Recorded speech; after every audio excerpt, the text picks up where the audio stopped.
Hi friends, ഇന്നത്തെ video റിവൈൻ 2023 ആണ് കേട്ടോ. 2023 അച്ചീവ് ചെയ്ത കാര്യങ്ങളും അതുപോലെ ആഗ്രഹിച്ചിട്ട്, അതായത് പ്ലാൻ ചെയ്തിട്ട് നമ്മൾ എന്തായാലും ന്യൂ ഇയറിൽ ഒരു റെസൊല്യൂഷൻ എടുക്കുമല്ലോ, അങ്ങനെ റെസൊല്യൂഷൻ എടുത്തിട്ട് 2023 അച്ചീവ് ചെയ്യാത്ത കാര്യങ്ങളും അതുപോലെ 2024 പ്ലാൻ ചെയ്തിരിക്കുന്ന കാര്യങ്ങളൊക്കെയാണ് ഇന്നത്തെ വീഡിയോയിൽ പറയുന്നത്. 2023 കുറേ കാര്യങ്ങളൊക്കെ ഞാൻ ആലോചിച്ച് വെച്ചിട്ടുണ്ടായിരുന്നു, കുറേ കാര്യങ്ങൾ നടത്തണം എന്നൊക്കെ. അതിൽ കുറച്ച് കാര്യങ്ങളൊക്കെ നടന്നു, കുറച്ച് കാര്യങ്ങളൊന്നും നടന്നില്ല. അതിൽ ഒന്നാമത് നമുക്ക് കരിയർ വൈസ് പറയാം. അപ്പം ഞാനൊരു സോഫ്റ്റ്വെയർ എഞ്ചിനീയറാണ്. അപ്പോൾ അതിൻ്റെ റിലേറ്റഡ് ആയിട്ട് ഒരു സർട്ടിഫിക്കേഷൻ എടുക്കണം എന്ന് ആഗ്രഹമുണ്ടായിരുന്നു. അങ്ങനെ അതിൻ്റെ ഒരു ഗൂഗിൾ ക്ലൗഡിൻ്റെ അസോസിയേറ്റ് ക്ലൗഡ് എഞ്ചിനീയർ എന്നും പറഞ്ഞിട്ടൊരു കോഴ്സ് ഞാൻ ചെയ്തിട്ടുണ്ടായിരുന്നു 2023. അപ്പോൾ അത് ഒരു സർട്ടിഫിക്കേഷൻ എന്തായാലും എടുക്കണമെന്ന് ഞാൻ ഭയങ്കരമായിട്ട് പ്ലാൻ ചെയ്ത് വെച്ചിരുന്നതാണ്. പക്ഷേ ഭയങ്കര ടെൻഷനായിരുന്നു. കാരണം ഒരു 2014 എംടെക് കഴിഞ്ഞിട്ട് പിന്നെ എക്സാം ഒന്നും എഴുതിയിട്ടില്ലല്ലോ. അപ്പോൾ ഒരു എക്സാം, വീണ്ടും ഒരു എക്സാം എന്നൊക്കെ പറയുമ്പോൾ എനിക്ക് ഭയങ്കര ടെൻഷനായിരുന്നു. എല്ലാം ശരിയായിട്ട് ചെയ്യാൻ പറ്റുമോ, അതുപോലെ ഓർക്കുമോ, അങ്ങനെ കുറേ നാളിന് ശേഷം ഒരു എക്സാം എഴുതുമ്പോൾ ഉള്ളൊരു ടെൻഷനുണ്ടല്ലോ, അങ്ങനെ ഭയങ്കര ടെൻഷനൊക്കെ ആയിരുന്നു. പക്ഷെ എന്തായാലും ആ ഒരു ആഗ്രഹം നടത്താൻ പറ്റി. സർട്ടിഫിക്കേഷൻ പാസ്സായി, എക്സാം പാസ്സായി. അങ്ങനെ ഗൂഗിൾ ക്ലൗഡിൻ്റെ അസോസിയേറ്റ് ക്ലൗഡ് എഞ്ചിനീയർ എന്നുള്ള ആ ഒരു ആഗ്രഹം നടന്നു. പിന്നെ 2023 AI ഭയങ്കര ഹിറ്റായത്. അപ്പോൾ അങ്ങനെ വന്നപ്പോഴാണ് AI കുറച്ച് കോഴ്സ് ചെയ്യണം അങ്ങനെയൊക്കെ പ്ലാനിങ് വന്നത്. അത് ഞാൻ ആദ്യമേ പ്ലാൻ ചെയ്തതല്ല. AI ഇത്ര ഹിറ്റായി കഴിഞ്ഞപ്പോൾ പിന്നീട് അതിൻ്റെ കോഴ്സ് ചെയ്യണം എന്ന് വിചാരിച്ചതാണ്. അപ്പോൾ ഞങ്ങളുടെ ഓഫീസിൽ നിന്ന് തന്നെയാണ് ഇതിൻ്റെ എല്ലാ കോഴ്സെല്ലാം തന്നത്. അങ്ങനെ AI കുറച്ച് കോഴ്സൊക്കെ ചെയ്തു. പിന്നെ രണ്ടാമതൊരു കോഴ്സിൻ്റെ പകുതിയിൽ ഇങ്ങനെ സ്റ്റക്കായി നിൽക്കുവാണ്. അപ്പോഴത്തേക്കിനും പിന്നെ വേറെ പല കാര്യങ്ങളൊക്കെ ആയിട്ട് അത് കംപ്ലീറ്റ് ചെയ്യാൻ പറ്റിയില്ല. അപ്പോൾ അത് ഈ വർഷം കംപ്ലീറ്റ് ചെയ്യണമെന്ന് വിചാരിക്കുന്നുണ്ട്. പിന്നെ ചെയ്യാൻ പ്ലാൻ ചെയ്തിട്ട് നടക്കാത്ത ഒരു കാര്യത്തിൽ ഏറ്റവും ഒന്നാമത്തത് ഡ്രൈവിംഗ് ആയിരുന്നു. ഡ്രൈവിംഗ് ലൈസൻസ് എടുക്കണം എന്ന് ഭയങ്കര ആഗ്രഹമായിരുന്നു. 2023 എന്തായാലും ലൈസൻസ് എടുക്കണം എന്നായിരുന്നു പ്ലാനിങ്. പക്ഷേ അത് നടന്നില്ല. ശരിക്കും ഞാനൊരു 2 വട്ടം പഠിക്കാൻ പോയതാണ് ഡ്രൈവിങ്. ഞാൻ BTech പഠിച്ചുകൊണ്ടിരുന്ന സമയത്ത് ഫസ്റ്റ് ഇയറിൻ്റെ എക്സാം ഒക്കെ കഴിഞ്ഞ് ഒരു വെക്കേഷൻ ഉണ്ടായിരുന്നു. ആ സമയത്ത് ഞാൻ 2 വീലർ പഠിക്കാൻ പോയി. 2 വീലർ പഠിച്ചു. പക്ഷേ M80 അങ്ങനെ ഒരു വണ്ടിയിൽ, ബൈക്കിലൊരു നമ്മൾ 8 എടുക്കാനല്ലോ. പക്ഷെ അതിൽ 8 എടുക്കാൻ നേരം എൻ്റെ മിസ്സും ഞങ്ങളുടെ കൂടെ പഠിക്കാൻ വരുന്നുണ്ടായിരുന്നു. ആ മിസ്സ് അതിനകത്ത് ആദ്യം കയറിയപ്പം നന്നായിട്ട് വീണു, അങ്ങനെ കൈയൊക്കെ മുറിഞ്ഞു. അപ്പോൾ അവർ പറഞ്ഞു, ഇത് ഇത്രയല്ലേ പറ്റുള്ളൂ. കഴിഞ്ഞ ദിവസം വന്നവർ വണ്ടിയിൽ ഓടിച്ചിട്ട് കുറേ ദൂരം പോയിട്ട് ദേഹം ഫുള്ള് മുറിഞ്ഞു, ഭയങ്കര പ്രശ്നമായിരുന്നു, അത്രയൊന്നും പറ്റിയില്ലല്ലോ. അപ്പോൾ അത് കേട്ടപ്പോഴത്തേക്ക് എനിക്ക് ഭയങ്കര ടെൻഷനായി. ഇനിയിപ്പോൾ കുറച്ച് ദിവസം കൂടെ കഴിഞ്ഞാൽ ഞങ്ങളുടെ 3rd സെമ്മിൻ്റെ ക്ലാസ് തുടങ്ങുമായിരുന്നു. അപ്പോൾ ആ സമയത്തൊക്കെ ഇനിയും ബൈക്കിൽ നിന്ന്, സ്കൂട്ടറിൽ നിന്ന് വീണ് ഇനിയും കയ്യോ കാലോ ഒടിഞ്ഞാലോ എന്ന് വിചാരിച്ചിട്ട് ഞാൻ അത് കേട്ടതോടെ ഞാൻ ഡ്രൈവിംഗ് പഠനം അവിടെ നിർത്തി. പിന്നെ രണ്ടാമത് കല്യാണം കഴിഞ്ഞ ശേഷം ഡ്രൈവിംഗ് പഠിക്കാൻ പോകാമെന്നും പറഞ്ഞിട്ട് ഞാൻ പഠിക്കാൻ ജോയിൻ ചെയ്തു. അന്ന് ഞാൻ 2 വീലറും 4 വീലറും ജോയിൻ ചെയ്തു. അന്നും ഇതുപോലെ കാറൊക്കെ ഓടിച്ച് ഓക്കെ ആയിട്ട് വന്ന്. പക്ഷെ 9 മണിക്ക് ഓഫീസിൽ കയറണം. അപ്പോൾ അതിന് മുമ്പ് ഞാൻ ഹസ്ബൻഡ് ഒരുമിച്ചാണ് ഓഫീസിൽ പോകുന്നത്. അപ്പം ഫുഡൊക്കെ പാക്ക് ചെയ്തിട്ട് 9 മണിക്ക് ഓഫീസിലെത്തണം. അപ്പോൾ 6 മണിക്ക് ഞാൻ ഡ്രൈവിംഗ് പഠിക്കാൻ പോകണം. ആദ്യമൊക്കെ നല്ല ഉഷാറായിട്ട് 6 മണിക്കൊക്കെ പോയി പഠിച്ചു. 6 മണിയൊക്കെ കഴിഞ്ഞപ്പോഴത്തേക്കിനും പോയി പഠിച്ചു. പക്ഷേ കുറച്ച് ദിവസം കഴിഞ്ഞപ്പോഴത്തേക്ക് എല്ലാം കൂടെ മാനേജ് ചെയ്യാൻ പറ്റിയില്ല. ഫുഡും മറ്റേ വർക്കും പിന്നെ ഈ ഒരു വർക്കിൻ്റെ ടെൻഷനും അതിൻ്റെ കൂടെ ഈ ഡ്രൈവിംഗ് കൂടെ മാനേജ് ചെയ്യാൻ പറ്റാഞ്ഞുകൊണ്ട് ഡ്രൈവിംഗ് അവിടെ വെച്ച് നിർത്തി. അങ്ങനെ രണ്ടാമതും കംപ്ലീറ്റ് ചെയ്തില്ല. അങ്ങനെ 2 വട്ടം നിർത്തിയതാണ്. അങ്ങനെ ഇനിയിപ്പം മൂന്നാമത് ഞാൻ പിന്നെ കുറേ നാളങ്ങനെ ആഗ്രഹമൊന്നും ഉണ്ടായിരുന്നില്ല. ഈ ഇടയ്ക്ക് പിന്നെയും ഇതുപോലെ ഡ്രൈവിംഗ് പഠിക്കണം എന്നുള്ളൊരാഗ്രഹം വന്നു. 2023 എന്തായാലും എടുക്കണം എന്നൊക്കെ ഉണ്ടായിരുന്നു. പക്ഷെ പറ്റിയില്ല. അങ്ങനെ ഈ 2024 എടുക്കണമെന്നൊക്കെ വിചാരിക്കുന്നുണ്ട്. ഞാൻ എപ്പം ആഗ്രഹിച്ചാലും എന്തെങ്കിലുമൊക്കെ പ്രശ്നം വരുമെന്ന് പറഞ്ഞ പോലെ ഞാൻ കഴിഞ്ഞ 2023 അവസാനമായപ്പോൾ ഞാൻ പറഞ്ഞു, ഹസ്ബൻഡിനോട് പറഞ്ഞു 2024 ഞാൻ എന്തായാലും ലൈസൻസ് എടുക്കുമെന്ന്. അതിൻ്റെ പിറ്റേന്ന് തന്നെ ഒരു വീഡിയോ കൊണ്ടുവന്ന് കാണിച്ചു. മറ്റേ ഗണേഷ് കുമാർ ഒരു വീഡിയോയിൽ ഇട്ടിട്ടുണ്ടായിരുന്നല്ലോ, എന്താ ഇനി 2024 ലൈസൻസ് കൊടുക്കുന്നതിൻ്റെ എണ്ണം കുറയ്ക്കും, ഭയങ്കര ടഫാക്കാൻ പോവാം. നല്ലതാണ്, പക്ഷേ ലൈസൻസിൻ്റെ എണ്ണം കുറയ്ക്കും എന്നൊക്കെ പറഞ്ഞപ്പം ഇല്ലേ, നീ എവിടെ പരിപാടി അവതരിപ്പിച്ചാലും ഇതാണല്ലോ ഗതി എന്നുള്ള രീതിയിൽ. എന്തായാലും ഈ വർഷം ലൈസൻസ് എടുക്കാൻ നോക്കണം. ഞാൻ ചെയ്തുകൊണ്ടിരുന്ന പ്രൊജക്റ്റ് അതൊരു 2 വർഷമായിട്ട് ഞാൻ ലീഡ് ചെയ്തുകൊണ്ടിരുന്ന പ്രൊജക്റ്റാണ്. അപ്പോൾ അത് ഡെലിവർ ചെയ്തത് 2023 അപ്പോൾ അതൊരു ഭയങ്കര സന്തോഷമായിരുന്നു. കാരണം കുറേ വർഷം വർക്ക് ചെയ്തിട്ടുണ്ടെങ്കിലും ആദ്യമായിട്ടാണ് അത്രയും വലിയൊരു പ്രൊജക്റ്റ് ലീഡ് ചെയ്യാൻ കിട്ടുന്നത്. അപ്പോൾ ശരിക്കും എൻ്റെ കൊച്ചിൻ്റെ ബർത്ത്ഡേയും തിരുവോണമൊക്കെ ആ സമയത്തെല്ലാം നമ്മൾ ഫുൾ ടൈം തിരുവോണത്തിന് സദ്യ കഴിക്കുന്ന സമയത്ത് പാരലലി ഇപ്പുറത്ത് വർക്ക് ചെയ്തുകൊണ്ടൊക്കെ ഇരുന്ന സമയമാണ്. അപ്പോൾ ആ ഒരു പ്രൊജക്റ്റ് എന്ന് വെച്ചാൽ കുറേ ഓർമ്മകളുണ്ട്. കാരണം നമ്മൾ കുറേ പ്രസൻറ്റേഷൻ ചെയ്തതും ടീമുമായിട്ടൊക്കെ ഭയങ്കര ഇതായിട്ട് വർക്ക് ചെയ്തതും ടെൻഷനായിരുന്നു. നമ്മൾ എല്ലാം നോക്കിയിട്ടുണ്ടെങ്കിലും എന്തെങ്കിലും ഒരു ചെറിയ ഇഷ്യൂ ഉണ്ടാവുമോ അങ്ങനെയൊക്കെ ഭയങ്കര ടെൻഷനായിരുന്നു. അതും കറക്റ്റ് ഓണത്തിൻ്റെ സമയത്തായിരുന്നു പ്രൊജക്റ്റിൻ്റെ ഡെലിവറി ചെയ്യുന്നത്. അങ്ങനെ എന്തായാലും പക്ഷേ ആ പ്രൊജക്റ്റ് നല്ല അടിപൊളിയായിട്ട് ഹാൻഡ് ഓവർ ചെയ്യാൻ പറ്റി. അടിപൊളിയായിട്ട് അത് ലൈവിൽ പോയി. അത് കഴിഞ്ഞപ്പോൾ ഒരു വല്ലാത്തൊരു സമാധാനമായിരുന്നു. എന്താ നമ്മൾ ഈ പ്രഗ്നൻസി ഒക്കെ കഴിഞ്ഞിട്ട് നമുക്കൊരു കുഞ്ഞാവുമ്പോൾ ഒരു സമാധാനമില്ല, അതുപോലത്തെ ഉള്ളൊരു സമാധാനമായിരുന്നു ഒരു 2 വർഷത്തെ പ്രൊജക്റ്റ് കഴിഞ്ഞപ്പോൾ ഉള്ളത്. ആ പ്രൊജക്റ്റ് കഴിഞ്ഞപ്പോഴത്തേക്കും ഞങ്ങൾക്ക് ക്ലയൻസിൻ്റെ നിന്ന് കുറേ അപ്രീസിയേഷൻ മെയിലൊക്കെ കിട്ടി.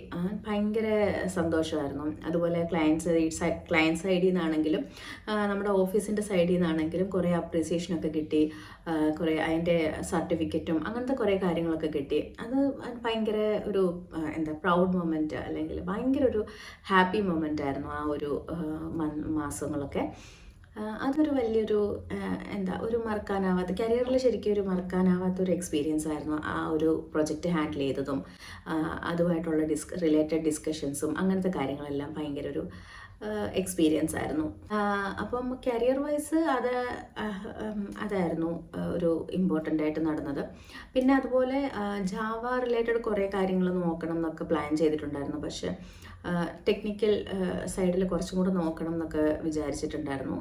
അത് എക്സ്ട്രാ ആയിട്ട് അതിനൊന്നും അധികം വിചാരിച്ച പോലെ ടൈം സ്പെൻഡ് ചെയ്യാൻ പറ്റിയില്ല. അപ്പോൾ 2024 അതിനൊക്കെ കുറച്ചുകൂടെ ടൈം സ്പെൻഡ് ചെയ്യാമെന്ന് വിചാരിക്കുന്നു. ഇതൊക്കെയാണ് ഒരു കരിയർ പെർസ്പെക്റ്റീവിൽ പറയാനായിട്ട്. ഇനിയിപ്പോൾ ഒരു യൂട്യൂബിൻ്റെ രീതിയിൽ ഗ്രോത്ത് വെച്ച് പറയുകയാണെന്നുണ്ടെങ്കിൽ, ശരിക്കും ഞാൻ ചാനൽ തുടങ്ങിയിട്ട് കുറച്ച് നാളായി.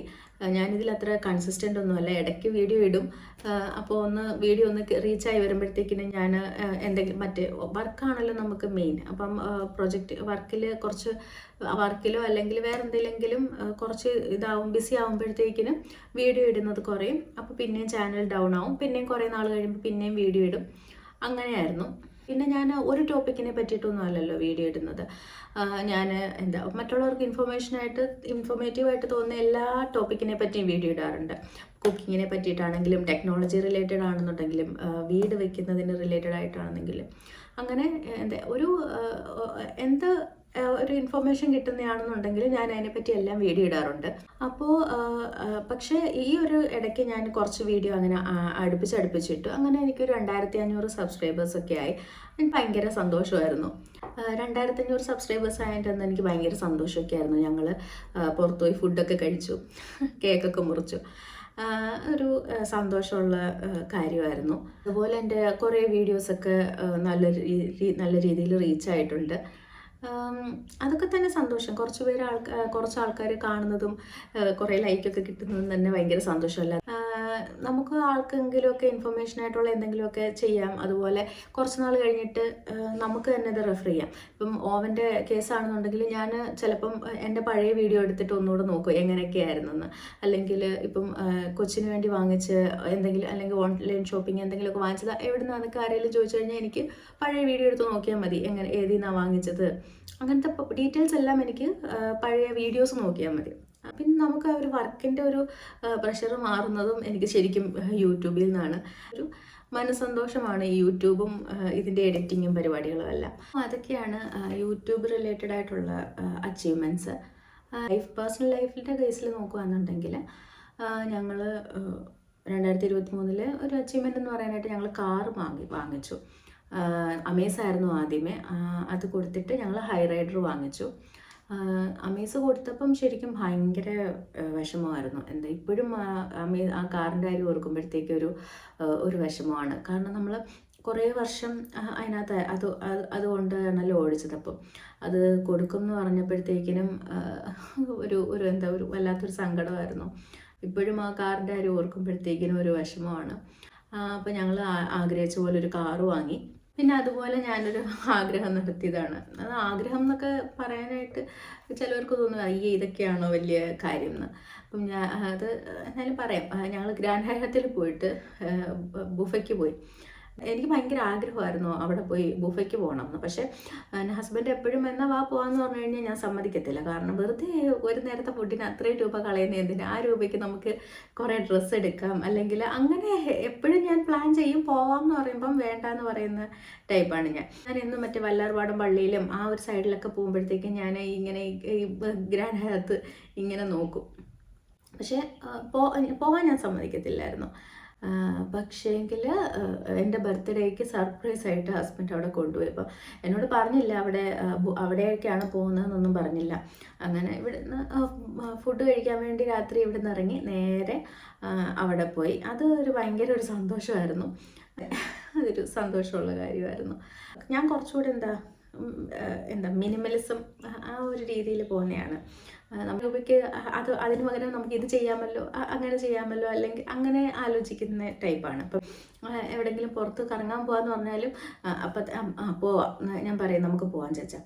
ഹസ്ബൻഡിനോട് പറയും നമുക്ക് പോവാം. എന്നിട്ട് പോകാനൊക്കെ അങ്ങനെ ഓരോ പ്ലാനൊക്കെ ചെയ്യും. ഞാൻ ടിക്കറ്റ് റേറ്റ് നോക്കും. ഞാൻ പറയും എന്തിനാ അങ്ങനെ.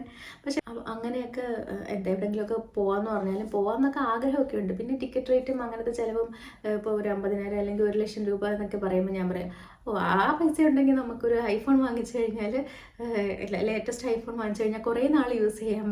മറ്റേ ട്രാവലാണെങ്കിൽ 4 ദിവസം കൊണ്ട് തീരത്തില്ലേ.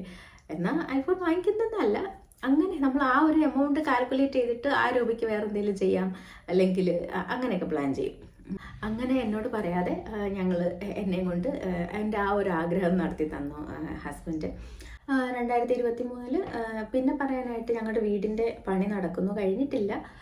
വാർപ്പൊക്കെ കഴിഞ്ഞു, 2 നിലയുടെ വാർപ്പെല്ലാം കഴിഞ്ഞു. അത് ഭയങ്കര ഒരു ശരിക്കും കഴിഞ്ഞ വർഷം ഭയങ്കരമായിട്ട് ഹാർഡ് വർക്ക് ചെയ്യേണ്ടി വന്നു. ആദ്യമേ എനിക്ക് ഇപ്പോൾ ഹസ്ബൻഡ് ഓഫീസിൽ പോകണം, പിന്നെ പപ്പയ്ക്കും മമ്മിക്കും ഒന്നും വരാൻ പറ്റില്ല. 2 വീട്ടിലെയും പപ്പമാർക്കും മമ്മിമാർക്കും ഒന്നും വരാൻ പറ്റുന്നുണ്ടായിരുന്നില്ല. അപ്പോൾ ആദ്യമേ ഭയങ്കരമായിട്ട് ഞാൻ ഒറ്റയ്ക്ക് കുറേ സ്ട്രഗിൾ ചെയ്തു. എന്നുവെച്ചാൽ ആദ്യമായിട്ടാണ് നമ്മളൊരു വീട് പണിയുന്നത്. ഞാനിതുവരെ ഒരു വീട് പണിഞ്ഞ് കണ്ടിട്ട് പോലും ഇല്ല. അങ്ങനെ ഫുൾ യൂട്യൂബിലൊക്കെ നോക്കിയിട്ട് കിട്ടിയ കുറച്ച് അറിവ് വെച്ചിട്ടാണ് നമ്മളിവിടെ നോക്കുന്നത്. എന്നിട്ട് പോലും നമ്മൾ കുറേ ഇഷ്യൂസ് എല്ലാം കണ്ടുപിടിച്ചു. അങ്ങനെ കുറേ സ്ട്രഗിൾ ചെയ്തു. പിന്നെ അത് കഴിഞ്ഞിട്ട് പിന്നെ പപ്പമാരൊക്കെ വന്നു, പപ്പയും മമ്മിയും എല്ലാം വന്നു. ഹസ്ബൻഡിൻ്റെ പപ്പയും എൻ്റെ പപ്പയും എല്ലാവരും ഇപ്പോൾ നോക്കുന്നുണ്ട്. ഇപ്പം വലിയ ടെൻഷനില്ല. അങ്ങനെ വീടിൻ്റെ കാര്യത്തിൽ അങ്ങനെ എന്തായാലും ഇപ്പം 2 നിലയുടെ വാർപ്പെല്ലാം കഴിഞ്ഞിട്ടുണ്ട്. പറ്റുവാണെങ്കിൽ 2024 ദൈവം അനുഗ്രഹിച്ചാൽ താമസിക്കാൻ പറ്റട്ടെ. പിന്നെ 2023 ഞാൻ തുടങ്ങിയ ഒരു ഹാബിറ്റാണ് റീഡിങ്. അപ്പം പണ്ടുണ്ടായിരുന്നു, പണ്ട് റീഡ് ചെറുതായിട്ടൊക്കെ വായിക്കുമായിരുന്നെങ്കിലും പിന്നെ ഒട്ടും വായിക്കാതെയായി. പക്ഷേ ഇപ്പം ഞാൻ പിന്നെ ഒരു പോസ്റ്റ് കണ്ടിട്ടാണ് നമ്മുടെ കൊച്ചുങ്ങൾ ഞാനിപ്പോൾ എപ്പോഴും ലാപ്ടോപ്പിലിരിക്കുന്നത് അല്ലെങ്കിൽ ലാപ്ടോപ്പിലിരിക്കുന്നതാണ് കൊച്ചു കാണുന്നത്. അപ്പോൾ അവൻ വിചാരിക്കും അവൻ എന്തുകൊണ്ട് ഫോൺ നോക്കിക്കൂടാന്ന്. അപ്പം നമ്മൾ പേരൻസ് ചെയ്യുന്നത് പോലെയാണല്ലോ അവർ ചെയ്യുന്നത്. അപ്പം നമ്മൾ കുറേ റീഡിംഗ് ഒക്കെ കാണിക്കുവാണെന്നുണ്ടെങ്കിൽ അവർക്കും റീഡ് ചെയ്യാനൊരു ആഗ്രഹം ഉണ്ടാകുന്ന ഒരു പോസ്റ്റ് കണ്ട്. അപ്പോഴാണ് എനിക്ക് എൻ്റെ റീഡിങ് കുറച്ചുകൂടി തുടങ്ങണം എന്നൊക്കെ പറഞ്ഞിട്ട് ഞാൻ ഒരു ബ്ലോസം അങ്ങനത്തെ ഒരു ബുക്ക് സ്റ്റോറിൽ പോയിട്ട് കുറേ ബുക്സൊക്കെ വാങ്ങിച്ചു. ഞാൻ ഒരു അറ്റോമിക് ഹാബിറ്റ്സ് എന്നുള്ള ബുക്ക് വായിച്ചുകൊണ്ടിരിക്കുന്നു, തീർന്നില്ല, പതുക്കെ കൊണ്ട് പോവാണ്. ഞാൻ കുറേശ്ശായിട്ട് വായിക്കുന്നുള്ളൂ. പക്ഷെ എന്നാലും റീഡിങ് ഹാബിറ്റ് 2023 തുടങ്ങിയിട്ടുണ്ട്. അത് കണ്ടിന്യൂ ചെയ്ത് പോകണം. പിന്നെ 2023 ഞങ്ങളുടെ ഓഫീസിൻ്റെ ഒരു ഫാമിലി ഇവൻറ്റ് നടത്തിയിട്ടുണ്ടായിരുന്നു. അപ്പം എനിക്ക് മമ്മീനെയൊക്കെ കൊണ്ട് ഓഫീസിലൊക്കെ പോയത് ഭയങ്കര ഒരു പ്രൗഡ് മൊമെൻ്റ് ആയിരുന്നു. അതൊരു 2023 സന്തോഷമുള്ളൊരു കാര്യമായിരുന്നു. അതുപോലെ റിച്ചുവിൻ്റെ കൊച്ചിൻ്റെ സ്കൂളിലെ പ്രോഗ്രാമിന് റെട്രോ ഫാഷൻ ലുക്ക് എന്ന് പറഞ്ഞിട്ടൊരു പ്രോഗ്രാം ഉണ്ടായിരുന്നു. അന്ന് ആദ്യം ഞാൻ വിചാരിച്ചു എന്തിനാ ഇതിനകത്തൊക്കെ പാടും. അപ്പോൾ പാരൻറ്റ് കിഡ് കോമ്പറ്റീഷൻ വേറെ ഉണ്ടായിരുന്നു, കുക്കിങ്ങും ഉണ്ട് റെട്രോയും ആയിരുന്നു ഉള്ളത്. അപ്പോൾ ഞാൻ ആദ്യം ജോയിൻ ചെയ്തില്ല, പേര് കൊടുത്തില്ലായിരുന്നു. അത് കഴിഞ്ഞിട്ട് പിന്നെ ഞാൻ ഓർത്തു അവൻ്റെ കൂടെ സ്റ്റേജ് കയറാൻ പറ്റുന്ന ഒരു സ്റ്റേജിൽ കയറാൻ പറ്റുന്ന ഒരു അവസരമല്ലേ, അവനും അതൊരു മോട്ടിവേഷൻ ആവുമല്ലോ. അപ്പം സ്റ്റേജിൽ കയറിയിട്ട് എല്ലാവരെയും ഫേസ് ചെയ്യുന്നതും അതൊരു മോട്ടിവേഷൻ ആവട്ടെ എന്ന് വിചാരിച്ചിട്ട് അങ്ങനെ ഞങ്ങൾ ആ പ്രോഗ്രാമിന് ജോയിൻ ചെയ്തു. അതും ഒരു അടിപൊളി എക്സ്പീരിയൻസ് ആയിരുന്നു 2023. അപ്പോൾ കുറേ നാളിന് ശേഷം സ്റ്റേജിൽ കയറുന്നതിൻ്റെ ഒരു സന്തോഷമൊക്കെ ഉണ്ടായിരുന്നു. അത് മാത്രമല്ല, ഞാൻ സ്റ്റേജിൽ കയറിയത് ഞങ്ങളുടെ ഒരു കസിൻ്റെ കല്യാണം കഴിഞ്ഞിട്ടുണ്ടായിരുന്നു. അപ്പോൾ അവളുടെ കല്യാണത്തിന് ഞങ്ങൾ ഡാൻസ് ചെയ്യാൻ വേണ്ടി സ്റ്റേജിൽ കയറിയിട്ടുണ്ടായിരുന്നു. കുറേ നാളത്തെ ഞങ്ങളുടെ കസിൻസിൻ്റെ എല്ലാവരുടെയും ഒരു ആഗ്രഹമായിരുന്നു ഡാൻസ് കളിക്കണം എന്നുള്ളത്. അപ്പം ആ ആഗ്രഹവും 2023 നടന്നു. എനിക്ക് പെട്ടെന്ന് മറ്റേ വാട്സാപ്പിലൂടെ 4-5 സ്റ്റെപ്പൊക്കെ ഇട്ട് പഠിച്ചിട്ട് 2023 ഡാൻസൊക്കെ കളിച്ചു. 2023 ഞാൻ വേറൊരു ബിഗ് അച്ചീവ്മെൻ്റ് ആയിട്ട് വിചാരിക്കുന്ന ഒരു കാര്യമുണ്ട്. മമ്മിക്ക് യൂട്യൂബിൽ വീഡിയോ ഇടാൻ പഠിപ്പിച്ചു കൊടുത്തത്. അത് ശരിക്കും ഒരു നല്ലൊരു കാര്യമായിരുന്നു. കാരണം ഇപ്പം ഞാൻ വർക്കിന് പോകുന്നു, കൊച്ച് സ്കൂളിൽ പോകുന്നു, അപ്പം എല്ലാവരും അങ്ങോട്ടും ഇങ്ങോട്ടുമൊക്കെ പോകുമ്പോഴായാലും മമ്മി ഒറ്റയ്ക്കിരിക്കുമ്പം മമ്മിക്ക് യൂട്യൂബിൽ വീഡിയോ കാണാം, അല്ലെങ്കിൽ സീരിയലൊക്കെ കണ്ടുകൊണ്ടിരുന്നതാണ്. അങ്ങനെയാണ് ഞാൻ മമ്മിക്ക്, അപ്പം നേരത്തെ ഞാൻ എൻ്റെ ചാനലിലിട്ടിരുന്ന കുക്കിംഗ് വീഡിയോസൊക്കെ എനിക്ക് മമ്മി പിന്നെ ഇടയ്ക്ക് എടുത്തിട്ട് എനിക്ക് അയച്ചു തരുന്ന വീഡിയോസ്. അപ്പം ഞാൻ മമ്മിക്ക് ഒരു ചാനൽ തുടങ്ങി കൊടുത്തു. മമ്മിക്ക് പറ്റത്തില്ലെന്നൊക്കെ വിചാരിച്ചിരുന്നതാണ്, പക്ഷേ എന്നാലും ഞാൻ കാണിച്ചു കൊടുത്തു. ഒരു വട്ടം കാണിച്ചു കൊടുത്തതേ ഉള്ളൂ. മമ്മി പെട്ടെന്ന് തന്നെ അത് മനസ്സിലാക്കിയെടുത്തു. അപ്പോൾ ഇപ്പോൾ തന്നെ എഡിറ്റും ചെയ്യും, വീഡിയോസ് എല്ലാം ഇടുന്നത്. അതുകൊണ്ട് മമ്മിക്ക് വെറുതെ ഇരിക്കുന്നു, അല്ലെങ്കിൽ ഇപ്പോൾ സീരിയലൊന്നും കാണാറില്ല. വെറുതെ ടൈമൊന്നും കളയണ്ട, ഇത് യൂട്യൂബിലിടലും അങ്ങനത്തെ കുറേ പരിപാടികളാണ്. അതൊരു നല്ലൊരു കാര്യം ഞാൻ ചെയ്തു കൊടുത്തതായിട്ട് എനിക്ക് തോന്നുന്നത്. തന്നെ 2023 അല്ലാതെ കൂടുതലായിട്ടൊന്നും അച്ചീവ്മെൻറ്റ്സും അല്ലാതെ കാര്യങ്ങളൊന്നും പറയാനൊന്നുമില്ല. പറഞ്ഞല്ലോ, ഞാൻ ഒന്നാമത് വിചാരിക്കുന്നത് ഡ്രൈവിംഗ് ലൈസൻസ് എടുക്കണം. ഓടിച്ചാലും ഇല്ലെങ്കിലും ഡ്രൈവിംഗ് ലൈസൻസ് എടുക്കണമെന്ന് ഞാൻ വിചാരിക്കുന്നുണ്ട്. പിന്നെ എൻ്റെ ജാവ റിലേറ്റഡ് ടെക്നോളജി റിലേറ്റഡ് കുറച്ചുകൂടെ അപ്ഡേറ്റ് ആവണം, കുറച്ചുകൂടെ കാര്യങ്ങളൊക്കെ നോക്കണം. അത് വിചാരിക്കുന്നുണ്ട്. 2024 കുറച്ച് കാര്യങ്ങൾ എഴുതിയൊക്കെ വെക്കണം. എന്നിട്ട് നമ്മൾ അച്ചീവ് ചെയ്യാൻ, അല്ലെങ്കിൽ നമ്മൾ പിന്നെ മറന്നു പോകും. ഞാൻ ഓർക്കുന്നുണ്ട്, കുറച്ച് ആഗ്രഹിക്കുന്ന കാര്യങ്ങളുടെ ഫോട്ടോ എന്തെങ്കിലുമൊക്കെ എടുത്തിട്ട് ഇവിടെ എവിടെയെങ്കിലുമൊക്കെ നമ്മൾ കാണുന്നിടത്ത് ഒട്ടിച്ച് വെക്കണം. അപ്പം നമ്മൾ പെട്ടെന്ന് കാണുമ്പോൾ ഓർക്കും. ഇപ്പം ജസ്റ്റ് നമ്മൾ പറയുമ്പോൾ നമ്മൾ മറന്നു. ഇപ്പം ഞാൻ ഡ്രൈവിംഗ് ലൈസൻസിൻ്റെ കാര്യം പറഞ്ഞിട്ട് അപ്പോൾ എന്തായാലും ഈ വീഡിയോ കാണുന്ന എൻ്റെ കസിൻസും അവരെല്ലാവരും എന്നെ ഇടയ്ക്കിടയ്ക്ക് ഓർമ്മിപ്പിച്ചോളും, ചേച്ചി ലൈസൻസ് എടുക്കുന്നില്ലേന്ന്. അപ്പോൾ അതുപോലെ അപ്പോൾ ഞാൻ പിന്നെ മറന്നു പോയാലും എവിടെന്നെങ്കിലുമൊക്കെ എനിക്ക് ഓർക്കാൻ പറ്റും. അതുപോലെ ഞാൻ ആഗ്രഹിക്കുന്ന കുറച്ച് കാര്യങ്ങളുടെ ഫോട്ടോയോ ഒക്കെ ഇവിടെ കാണുന്നിടത്തൊക്കെ എഴുതി ഒട്ടിച്ചു വെക്കണം, അല്ലെങ്കിൽ എന്തെങ്കിലും ഇമേജായിട്ടൊക്കെ ഒട്ടിച്ചു വെക്കണം എന്ന് ഞാൻ വിചാരിക്കുന്നുണ്ട്. അന്നേരം നമ്മൾ മറന്നു പോയാലും ഇത് കാണുമ്പോൾ നമുക്ക് അത് പിന്നെയും അത് ചെയ്യണം എന്നുള്ളൊരു ഓർമ്മയും വരും. നമ്മളതിന് വേണ്ടി ഒന്ന് പരിശ്രമിക്കുകയും ചെയ്യുമല്ലോ. അപ്പോൾ ഈ വർഷം കുറച്ചും കൂടെ കുറച്ചുകൂടെ കാര്യങ്ങളൊക്കെ ചെയ്യണം എന്നൊക്കെ വിചാരിക്കുന്നുണ്ട്. കഴിഞ്ഞ പ്രാവശ്യം ഒരു മെയിൻ അഡ്വാൻറ്റേജ് ആയിട്ട് പറയാനായിട്ട് ആ ഗൂഗിൾ ക്ലൗഡിൻ്റെ സർട്ടിഫിക്കേഷൻ എടുത്തതായിരുന്നു. അത് എടുത്തു കഴിഞ്ഞിട്ട് പിന്നെ അത് കിട്ടിയതിൻ്റെ സന്തോഷത്തിൽ പിന്നെ ഞാൻ വേറൊന്നും അങ്ങനെ എനിക്ക് വേണ്ടി ചെയ്തിട്ടില്ല. അതായത് വർക്ക് റിലേറ്റഡ് അല്ല, എനിക്ക് പേഴ്സണലി എൻ്റെ ഒരു ഗ്രോത്തിന് വേണ്ടി ഞാനൊന്നും ചെയ്തില്ല അധികം. അപ്പോൾ ഈ വർഷം മാസങ്ങളൊക്കെ പെട്ടെന്നല്ലേ പോകുന്നത്. അപ്പം ഈ വർഷം എന്തെങ്കിലുമൊക്കെ ചെയ്യണം എന്നൊക്കെ വിചാരിക്കുന്നുണ്ട്. അപ്പോൾ ഇത്രയേ ഉള്ളൂ 2023 ഒരു ജേണിയും 2024 ആഗ്രഹങ്ങളും. അപ്പോൾ ശരി എന്നാൽ ബൈ.